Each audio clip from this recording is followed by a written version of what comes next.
Oi oi people, Silky here, and you're listening to the Lifer Musician Podcast, a podcast exploring the minds of creatives who've dedicated their lives to pursuing a career in music. The Lifer Musician Podcast is brought to you by Hookings Management, my artist services company that empowers our fellow DIY musicians to grow a monetised fan base without a record label. We offer a range of services such as online marketing, artist mentorship, release campaign management, videography, photography, graphic and website design, plus tons more useful services that are built to cater for independent musicians on small, self-funded budgets. Helping musicians market and monetize their art form is our passion. So if you're an artist that needs help taking your career to the next level, please feel free to reach out and get in touch via hookingsmanagement.com, where you can book a video call with me for some free advice on your project. On today's episode, I'll be chatting with streaming expert Beth Cherry, who's got tons of experience in assisting both major label and independent artists with maximising their streaming presence. We're going to be demystifying all things streaming and the major label system. DIY musicians, this is a must listen. Let's get into it. Okay, Beth Cherry, thank you so much for joining me today on the Lifer Musician Podcast. I really appreciate you taking the time out to chat with me. You have a lot of experience as a music business professional, working with both major label and independent artists. I'm sure this is going to be a hugely valuable episode for our listeners. You're currently head of streaming at Venice, which is a service company for independent artists. Prior to that, you were the head of streaming at Parlophone. Before we get into all of that, let's talk a bit about your backstory. How did you first get into the music business, and is it a career that you've always wanted to pursue? It's so great to be here. And I love how this came about as well. I kind of saw a friend of mine had liked one of your posts, and I listened to everything that she says. So I thought I'll give this a listen, and I just completely agreed with what was being said, and I think that's how it started. I might have written in the comments distributors or independent artists are the future. So yeah, I'm so happy that that's like how this kind of came about. And have I always wanted to be in music? Definitely. I don't think I necessarily knew what side I wanted to be on. I think my dad was in a band when he was really, really young called the Angel Trip. And they were kind of doing their thing up in Glasgow. And that's how he kind of moved down to London on the hopes of this record deal. And they were going to support James on tour. And it was all very exciting. And then I'm pretty sure he won't mind me saying they absolutely pissed away the advance and didn't deliver much. So that's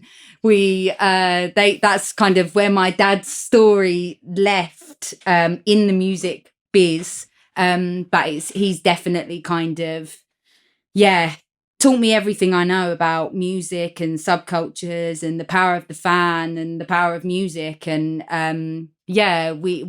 I've kind of grown up listening to lots of different genres and going to lots of live gigs and festivals and things like that. And I just really felt at home being in a crowd and listening to music. And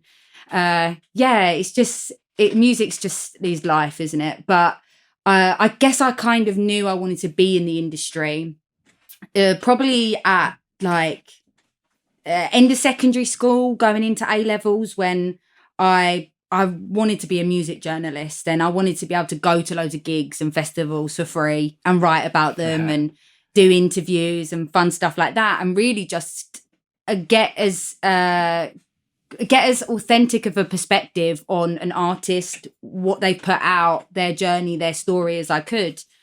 So from there, I kind of went to university and did English, like an English degree, and mucked about a lot. And wasn't really sure what it was I was going to do, or if I did want to be a music journalist, how the hell am I going to get there? And I think I wasn't quite ready for the big wide world. But then as soon as I kind of left uni, I started getting on LinkedIn, and my dad's quite about that as well. Like he's just he's given me a lot of good advice in my quite life. a business-minded guy. Your yeah, old man. he is, with like such a creative, empathetic soul. It's lovely to see. And it taught me a lot about what men can be. Mate, I just put out there.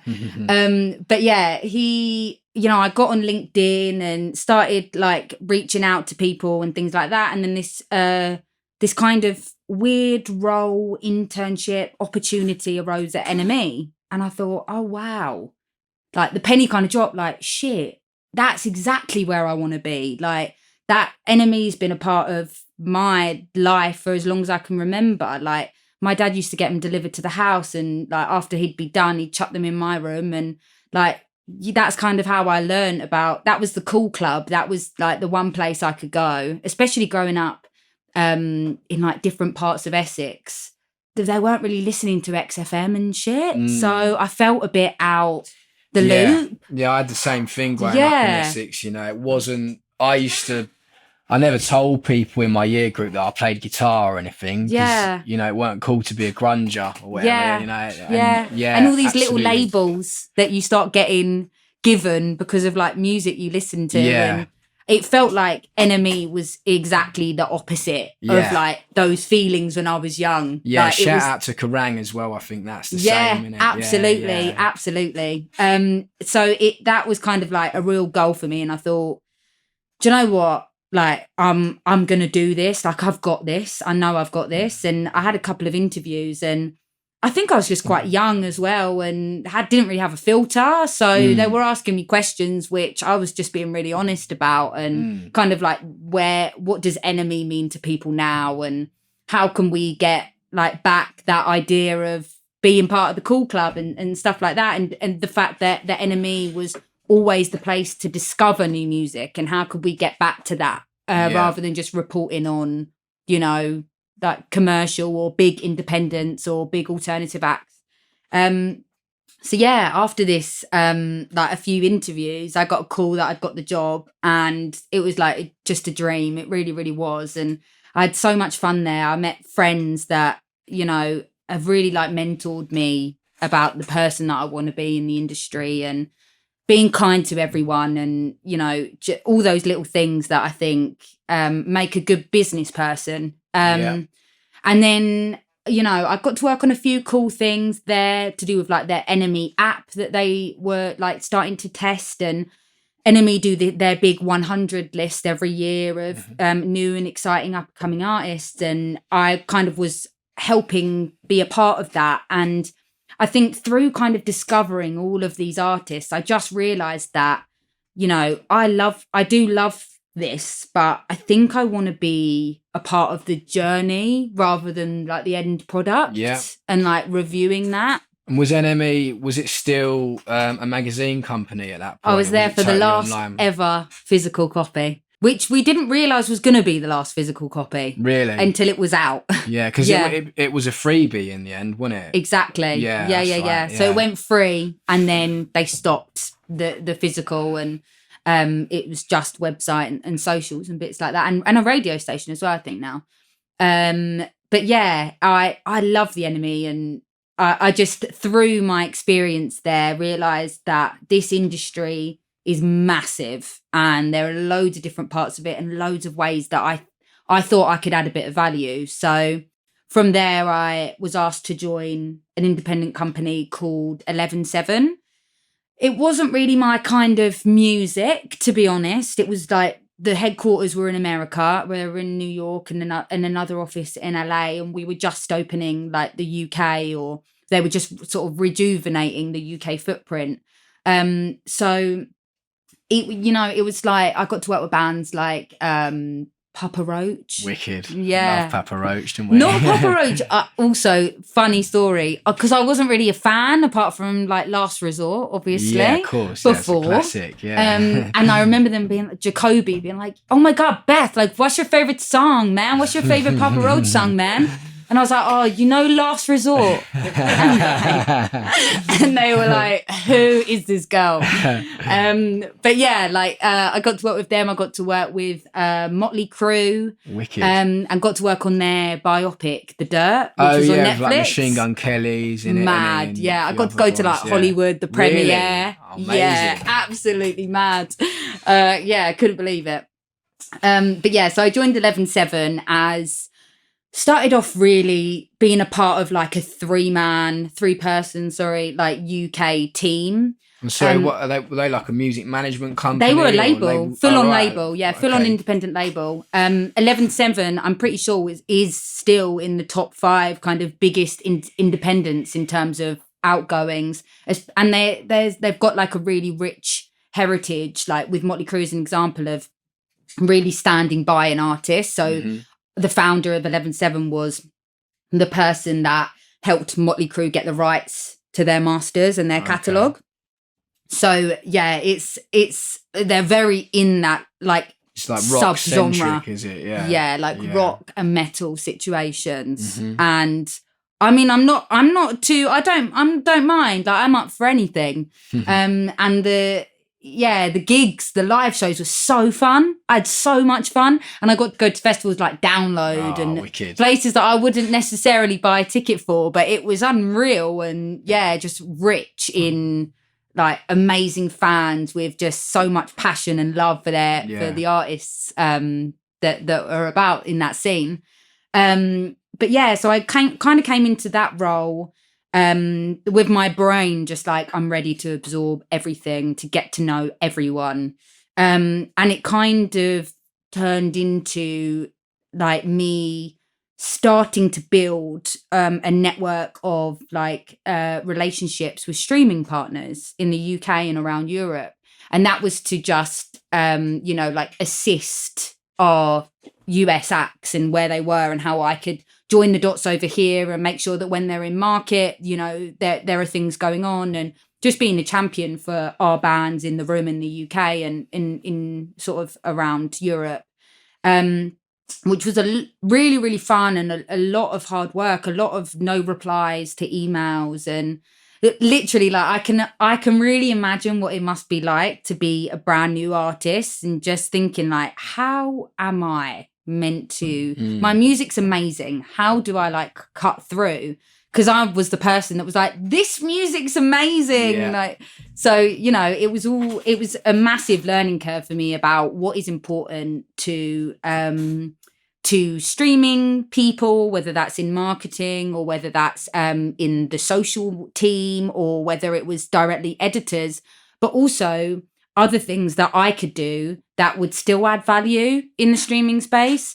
So whether that was just really keeping up to date with like all of the new trends, tools and features of each DSP and how I could impart that and we could use that to our benefit to connect with fans, how to like any programs that streaming platforms kind of give out, whether it's like Spotify Radar or it's like one of the YouTube programs or a Deezer, they all have these programs that you can apply for at different levels of your career, which although if it would be amazing if you got it, but even if you didn't, it's about understanding what streaming platforms are looking for and what they deem to be new and exciting and something that they want to support.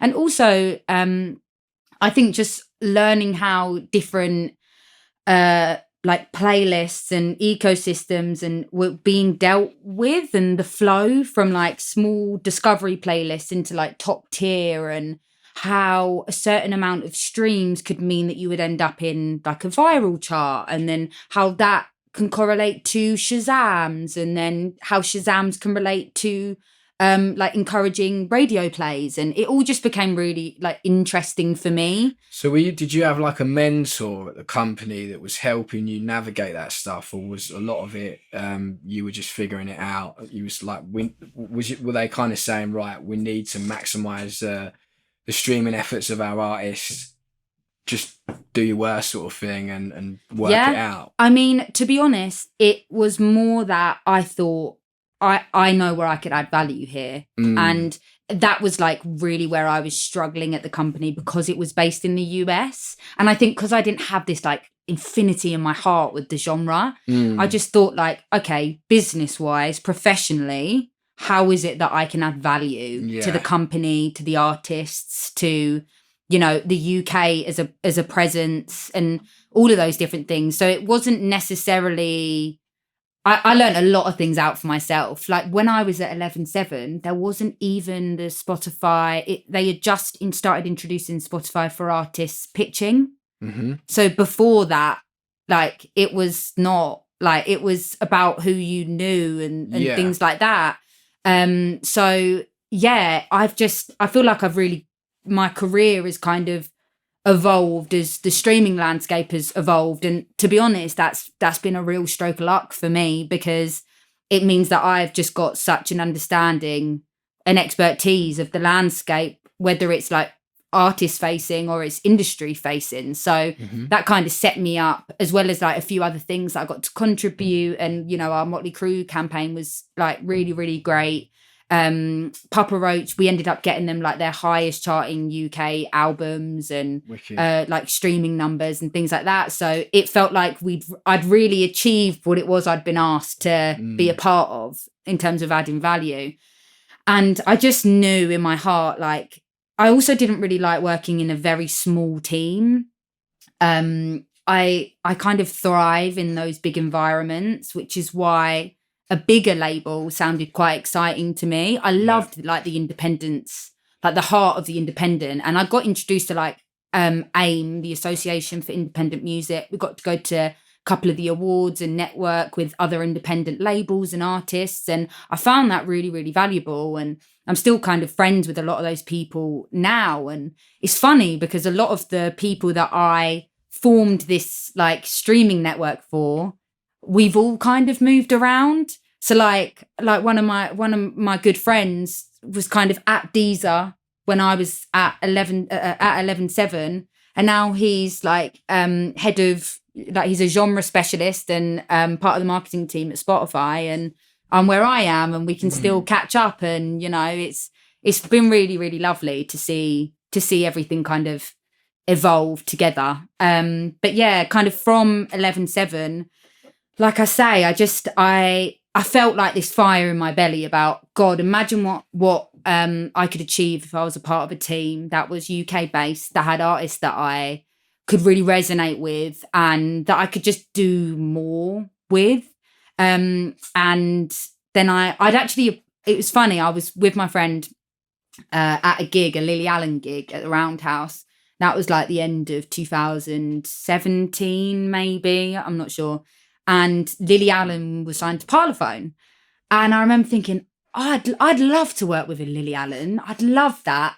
And I remember my mate being like, well, why don't you? Like, what? Who is she signed to? Are there any vacancies there? And I thought, shit, I didn't really even think about that I could see what artists were out there and actually go for it that way. So I had a look around, and there was, funnily enough, a role going for like a streaming lead at Parlophone, which was literally I was the streaming executive for UK and Europe by the time I'd left 11/7. So absolutely perfect. Sorry, what was your role when you joined that company? I wonder what it says on my LinkedIn. Something mad, like label coordinator and streaming assistant. Okay, cool. So yeah, really powered that one up nice. I think it was about 18 months I was there. Awesome. So I saw this role and thought, oh, I could do that. And then as you start looking at the kind of roster, you're like, oh God, that's a lot of big names. That's intimidating. Yeah, it's a lot of big streams. Like these are acts like Gorillaz, Coldplay, Kano. These are people that, like, if I was in a room with them, I'd lose my shit. So like, how am I possibly gonna, like, it just felt really, and it's such a shame. And I do think it's something about, like, sometimes a female thing of looking at a job description and thinking that you can't do one of those things, so therefore you can't do any of them. Right. Whereas I think that there's this like inclination for men to look at a list and think, I could do that. Or like I could, like, you check a few things and think, yeah, I could do that. But there's something about being a woman and not wanting to fail, I think. And yeah, just like this idea of the imposter syndrome, which I just hate, especially being young as well. Have you had a lot of bouts of that along the way in your journey? Oh yeah, not that I'd show, not that I'd tell anyone, bar the like apart from like my friends and things like that. Yeah, definitely. Well, when I came from 11/7, I'd only really worked this rock and metal music, and now I was going to be the streaming lead for some of the biggest acts in the world. Yeah. Like I kind of had this feeling like, how am I? Because I knew how I could add value. I knew it was the place for me, and I knew that they wouldn't give me the time of day if they didn't think that I had some kind of, I don't know, skill set that would be valuable. But as soon as you get squeaky in the chair, you're like, oh God, what do I do now? But it ended up just being such a enlightening and exciting 3 years for me. To finish that story, so I applied for the role. About a week later, I got a LinkedIn from the head of HR, and she reached out and said that they'd done a couple of rounds of interviews with people, and no one had quite fit the role, and that they wanted to reach out to me through recommendation and through my LinkedIn to possibly apply. And I thought, oh, am I going to tell them that I actually applied about 14 days ago and they clearly did not open my email? But I thought, no, keep it very, very cool. So I said, yeah, all right, like that sounds really great. Yeah, I might be interested. And kind of that feeling that, again, I imagine like artists have of even being asked to go into the building to interview. I had 4 interviews and they were pretty hefty. Yeah. And I remember every time I went in there just being a bit like, wow, I wonder what goes on in here. Like, this looks mad. And it was nerve-wracking and probably feeds into that imposter syndrome. But yeah, after 4 interviews, I got the job. I actually found out I got the job while I was in LA at the premiere. Amazing. That was a good night. Yeah, it was lovely. Absolutely lovely. We actually ended it at Whiskey A Go-Go with Motley playing on stage. No way. And the cast watching from the balcony. Amazing. Like, crazy. But yeah, so kind of jumped straight into Parlophone. And another thing to note, I've never really had any time in between these roles. I've really felt like there's been a pressure to keep up momentum and level up, and I don't know really where that comes from either. But so yeah, I kind of rolled straight from Enemy into 11/7 and then straight into Parlophone, and wow, like what a roster, and like what a great, like there's just so many great artists there and so many amazing things that I got to be a part of and like achieve and create with some of our artists that, yeah, it's just going to stay with me forever, definitely. I even made a little playlist when I started at Parlophone of all the acts that I got to work with, the songs that I got to lead the streaming campaigns on. And now it's about a 17-hour playlist. That was the one you sent me earlier, right? Yeah, it's an impressive list. Thank you very much. Yeah, it's just I'm so lucky. And yeah, I feel really, really grateful to still even be in contact with some of these like amazing artists, because we've just like got on really well. Yeah, built a relationship. Yeah, cool.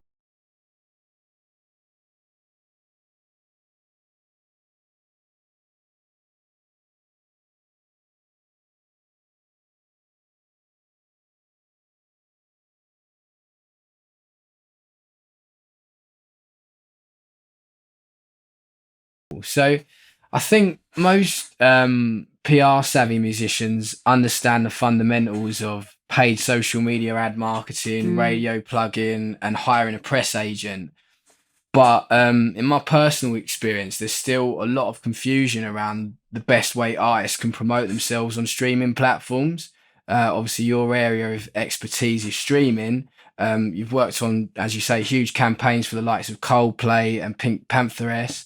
Can you educate myself and our listeners on how a streaming campaign works? I mean, I can imagine there's like so much to it, but are there certain fundamentals, you know what I mean, that us DIY musicians should be applying to our careers? Definitely. I mean, it's I feel like it's like there's this real sense of mystery around that. Yeah, and definitely. Yeah, and I feel like it begins to put a big spotlight on the artists and the companies and the labels that are getting all their songs in the playlist. And you think, oh, well, if I sign to this or if I work with that person, then that guarantees me this. Yeah, But you do sort of get the feeling it's monopolised sometimes. yeah, and to be honest, there are definitely elements of like DSPs being able to work with like major labels. They're big conglomerate businesses, you know, and Sure. one business keeps the other going. So Am I right in thinking as well, like some of the majors are like shareholders, like majority shareholders in Spotify, is that correct? I mean, there's a few,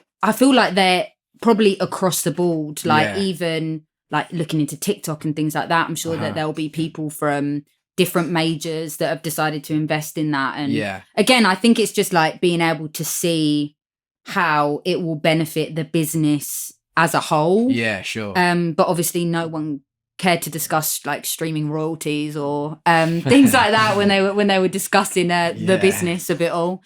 And that's coming from someone that works in that space. It is tough, like, to see how much work can go into something and then to see that not pay off financially to be able to sustain an artist is really tough.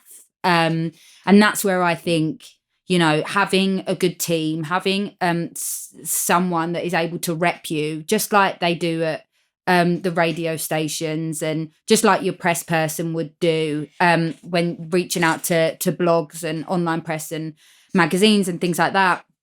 Having someone that understands you, understands the climate, understands where you want to go and helps you demystify how we can get there. Like, for me, that's the most important thing. I'm always a bit wary of these companies or people that say that they, like, if you pay them a fee, they will get you playlists. Yeah, so many of them around. Yeah. I've not discovered a good one yet. No, you know? because I don't think that's true. No, I don't think there is one I don't out think that's there. true. Also, I've spent about 6 years working you'd know my about network. You'd know about it, right? Of people. So So I guess what's different about someone like yourself, you know, I presume are you going in and having meetings with like curators, like playlist curators, and working it like a radio plugger would, exactly, with the producers of the exactly. Right, I see. And the lucky thing is that it is a bit like a radio plugger in its. I don't want to say in its basics. That makes radio pluggers like fundamentally, fundamentally.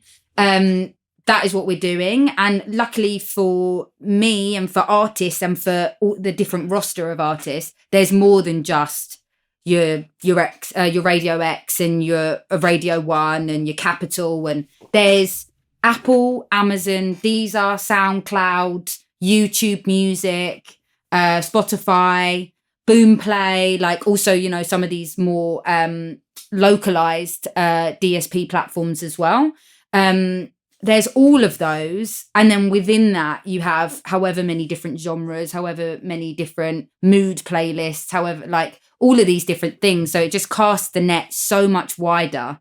And yeah, I think in its fundamentals, we have to champion the artist there as like whatever the focus track is or the project is, the timeline, and all of those things. But there's also another side of that, which is working with the artists to empower them with just knowledge and with like collaboration and creativity and strategy on how they can make the most out of streaming as well. You know, or people in streaming kind of have a bit of a gauge on what is important metrics and things like that. So can you share some of those? Yeah, like cool. a new thing for And these are things that I'm sure people will know, but just to affirm that they are important. Things like third-party playlisting is pretty important, and it's a great way for you to like consistently be building streams without the power of flagship editorial. Yeah. So whether that's major third parties like Topsify, which is owned by Warner, or it's people that have just their playlists have managed to grow like this massive following because it's very, very niche and specific to a type of mood or sound. And then working with some of the there's different platforms that you can submit to, which is not guaranteed playlisting, like is official playlisting, but it's to distribute your songs to third-party curators. Right, okay. And that is just it's a great thing to have, and also getting a relationship with them so that you know that when you get into that second single, they're already kind of a fan of you, so you know that you can build like a certain amount of like week one streams there. Sure. And do you take artists along with you to meet some of these curators? Sometimes. I think it would depend on the project as well. Yeah. So like I would try and like every week I'll be speaking to like streaming platforms and the teams there, and sometimes it really depends week on week on whether that's going to be specific to one artist, two artists, or maybe actually an entire project that we'd like to introduce them to see how they can fit in. And I think this like I know streaming services also want to empower artists for them to almost be like that amplifier to what they're doing. Yeah. So a few artists where I found there to be success in terms of going from development to solidifying their place on streaming services, it was when we had these like very long lead plans. We had metrics that showed the fan base was there. We had, consistent streams coming from fans and third party. High level of creative, really sound kind of direction. And just activating these different pockets that would create swells so that when we then presented, I'm really thinking of Ashniko as an artist here. When we presented her, it was very much, this is a year for Ashniko. This is where we were. This is where we are, and this is where we're going to be. And we want you to be a part of this. And this is where we think that this collaboration could work out. She's now absolutely massive. But when I started, couldn't get her on one playlist. So it really is about, keeping your cards like not close to your chest, but being like proud of your hand. I don't know why I'm using gambling references. Yeah, so good. But yeah, like being really sure of what you're putting out, having a team that completely understands that, and finding different pockets and metrics to not only grow and develop the fan base, but to start hitting the right metrics that your story is consistent with the data that these platforms are going to see as well. Yeah, cool. So I've just got something to add to that I'm hoping that our listeners will benefit from, because it's predominantly like DIY musicians that listen to this. So one of the things you said about third party, so our journey in Deaf Guitar Pop, streaming is something that we've pushed, but we've not pushed it as hard as the paid ads on Facebook and Instagram, and driving warm traffic straight to our website in hope that they'll convert and become a paid fan that we've got the data of. So we're trying to, guitar music is the culture of the fans want to buy physicals, perhaps more than other genres, or some other genres. So I guess we've got that advantage. But our whole approach with Spotify has always been to let it build mainly organically off the back of the stuff we're doing on the ads. But one of the good hacks that I did find was the third party stuff that you're talking about. And one of my tactics was, we're a ska band, so it's quite a defined niche. So anything ska, mod, skinhead on there, we're going to fit the bill. And there's some really big like fan created playlists. Yeah. So what I found, and I'm hoping this will be like a good tip for the listeners that don't know about this already, is a lot of the time the fan that's created that playlist, their name and their profile picture on Spotify is often the same as what it is on Facebook, Instagram, Twitter, etc. So we're sort of like hunting these people down and saying, like, I love your playlist. Yeah. I'm in a ska band. Would you consider putting one of our songs on it? If you do, we'll send you a signed vinyl and a t-shirt. And that helped, like, getting on those playlists, because some of them had like sort of, 10,000 followers or whatever, and the type of following, even though it's like not massive numbers, like really invested. Exactly. And they're the ones that on a Friday or whenever the playlist is being updated, they're thinking, oh, what's new? What am I going to save? And yeah, exactly. And what we found was that kind of helped kick the algorithm into gear, and we were then getting things like Daily Mix and stuff like that. And then another thing we did as well, which I think people might find useful, is once we'd grown the fan base, I put a video out on our socials and asked the fans to pick their favourite ever ska song. Oh yeah. And then we created a ska playlist of all those songs called Best of Ska, and we used like the two-tone logo as the icon. And I created like a user profile on Spotify, and so that the name Death of Guitar Pop would be the username. And that's been really good as well. That's grown organically, and that's got like 2,000 odd followers. And we get a lot of plays off of that because we've obviously put our own music amongst the other like 200 songs. So yeah, the third party stuff, like I've experienced like some success with that myself. On a small scale compared to what you're talking about, but it definitely has helped, 100%. And streams are streams at the end of the day. Yeah, exactly. And also, just because you're in the biggest playlist in the world, one, it does not mean that it's going to work in that playlist. And it doesn't mean that people are necessarily going to save the song or listen to it again. Some playlists are very much lean back.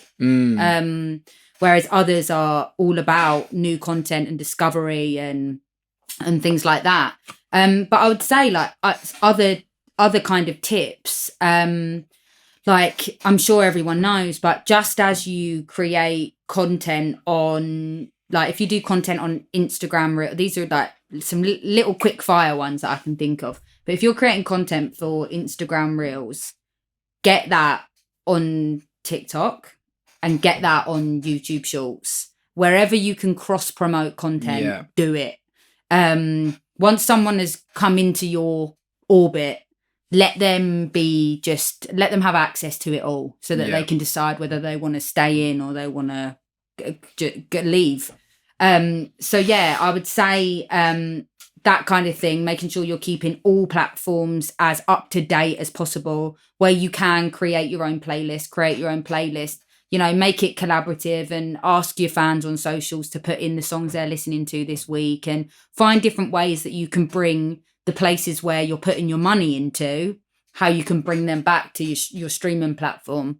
At the end of the day, like as much as you want your following on Instagram to grow, get that over on Spotify followers, for example, or Deezer followers, people following asking Alexa to follow your artist. Lots of kind of different things like that, which just keeps the people keeps them up to date as much as you can. And as you're sort of increasing your followership numbers, you then start hitting more algorithmic success as well. So, as a rule, I don't like singling out DSPs, but as a rule for most of them, try and submit your song. You can pitch to every DSP. You don't need to be in the business. Everyone can. And most of those pitches should be done, if you can do a month, that would be amazing. But to hit anything algorithmically, make sure you're getting that in, 7 to 14 days. And because of that, when your song is released, it will be flagged on your fans and listeners' Spotify devices or Deezer devices, whatever it is. The same with like the pre-save metric. Very important. Yeah. Again, it's just a way of, you may not have a lot of monthly listeners, but if you're able to show that, you put a call to action for people to pre-save your EP and 500 or 5,000 people decided to do that, that's a pretty clear indication of, where you're at in terms of, like your interactions with fans and how much they're kind of invested in you as well. And, all of those numbers mean something. Not only will they be a great barometer of your fan base, but, if you get 500 pre-saves, 5,000 pre-saves, that's 500 to 5,000 people that are going to be notified that your song is out. And if you've then submitted properly, that'll be another load of people that algorithmically will be served your song as their release radar. Cool. So all the DSPs that you mentioned, I think most artists know that there's a self-submission thing on Spotify. Does Deezer and all the others, do they have like something in place like that where artists can submit through the platform? Yes. Cool. So there's a few different pitching links. Do you know what? I might even send them over. That'd be awesome. Yeah, we can drop them in the links on the podcast. Yeah. I'm sure that'd be like a valuable resource for the listeners. Yeah, nice one. I can definitely get that. And there's also, it's it really is wild out there because, streaming is so vast that there are lots of different departments as well. So you've got different like reps that will work directly with label. So there'll be one for Warner, one for Universal, one for Sony. And then there's one for independents. Oh, right, cool. Like literally one that serves all the independents. Yeah. God, it must be like fiercely competitive. That's just it's just unrealistic. And also with the amount of which is interesting now for me to be able to see the power in artists and an artist that is big staying independent. Someone like AJ Tracey or something where, although I think he did go through, who did he go through? I can't remember, but like someone that's known for their independence to kind of disseminate this, I don't know, it just feels a bit unfair. Yeah. Massively. And then you've got the people that haven't got to the point where they can access the independent like rep side of the streaming space. So then where are they going? So I just think like dispelling some of these and like sharing as much as we can is like just the best for everyone. I feel like it's almost like you've got to be in the club to kind of know who these people even are, right? Because there's a Spotify playlist called The Essential Scar, and I've been trying to track that motherfucker down for like years now, and I don't know who it is. Like, does it get updated a lot? The playlist? Yeah, pretty regularly. Does it? Yeah. But I think that's another, and I get why they don't publicly put themselves out there because they would just get inundated with like submissions that they'll never have the capacity to get through. Yeah. But again, that's another one of the pain points of us independent artists. Like, we don't know who the fuck these people are or where we can track them down. You know what I mean? Obviously, you do your digging on LinkedIn and stuff and socials in, you can fight through your research, you can find them. But as you say, you've kind of really got to be going through like a reputable company like yourselves for them to get through that filter and for them to give you the time of day in the first place. And that's not like a cuss on them. I realise it's because they've got limited capacity. Do you know what I mean? As to what they can actually listen to and exactly. Yeah. And I think that's why I'm quite happy that there are those kind of because the way I would submit, like, obviously it's not the same, but if we're talking bare basics of it, I pitch like Coldplay the same as you would pitch your song in Spotify for artists. Yeah. Like, of course there are things outside that and there are like relationships and meetings and these things, but that form is like their holy grail. So there's like... So will you actually fill in that form for Coldplay? Yeah. Really? Yeah. Mad. For all of them. Yeah. So it's like they're really, that's again, like I love to demystify it. Like it's just me, like no, but it's, it's definitely about like keeping consistent as well. And also I really like the idea of us doing our own thing with this artist, building success and momentum, and then streaming, like jumping on the train. Like I quite like that.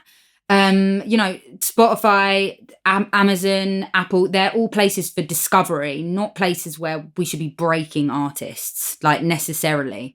I would say, as well as, your kind of your LinkedIn research, finding out who curates what, I'd also say, like, who are I saw, like, a post you guys did about, like, don't stay in the green room. Like, after you've been at a gig and you've been gigging, like, get out there. And I think that's so true. You never know who's in the audience of that show, or you never know who follows a certain band that you are now going on tour with, or has co-signed you, or, it really does take these little things to spark a fan at a DSP who decides that they really want to champion you. And there's a lot of different ways, I think, of approaching streaming, especially in terms of, like, a campaign. And like you kind of said at the start, it's that idea in itself of what makes a great streaming campaign is, if I did give you a generic answer, that would mean, what have I been doing the last 6 years? Like, it's it really is dependent on the artist and the team, and what platforms we think we can, like, be as authentic as we can and connect with fans. Like, at the end of the day, all we want is for that artist to be successful, for them to feel as authentic as possible, and to be able to sustain a relationship with their fan base, I guess. So, cool. Yeah. Oi, people, Silky here. I hope you enjoyed part 1 of my chat with the awesome Beth Cherry.